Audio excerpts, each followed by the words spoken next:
இனிய வணக்கம் குழந்தைகளே. எல்லாரும் எப்படி இருக்கீங்க? இன்னைக்கு ஒரு புதிய கதை துளிர் ஸ்டோரீஸ்ல பாப்போமா? ஒரு நாள் ஒரு வண்ணத்து பூச்சி அழகா சுத்திட்டு இருந்துச்சு. அத பார்த்து குழந்தைங்க எல்லாம் கைத்தட்டி ஆர்ப்பரிச்சாங்க. வண்ணத்து பூச்சிக்கு ரொம்ப கர்வம் ஆயிடுச்சு. என்ன பாருங்க, நான் எவ்வளவு அழகா இருக்கேன், என்ன பார்த்தாலே எல்லாரும் சந்தோஷப்படுறாங்க அப்படின்னு தன் அழகுலே மிதந்துட்டு இருந்துச்சு.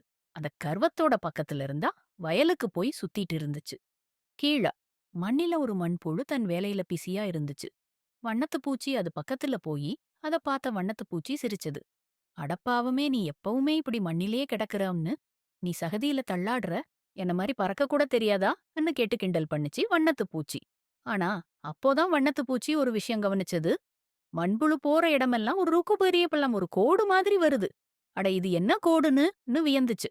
உடனே ஓடி போய் அணிலிடம் கேக்குது. அண்ணே, என் பின்னாலும் கோடு வருதா பாருங்க. அணில்ல சிரிச்சு, இல்லம்மா, உன் பின்னால எதுவும் இல்லன்னு சொல்லிடுச்சு. புறா, மயில், கிளி, யானை, குரங்கு எல்லாரிட்டும் ஓடி போய் அதே கேள்வி. ஆனா எல்லாரும் ஒரே மாதிரி சொல்றாங்க. உன் பின்னால கோடு இல்ல. ரொம்ப சோகமா போயிடுச்சு. அந்த வண்ணத்து பூச்சிக்கு நீரோடை அருகே போய் அமர்ந்தது. தன் பிரதிபலிப்பை பார்த்தது. ஆமா, உண்மையிலே கோடு இல்ல சொல்லி வருத்தப்பட்டுச்சு.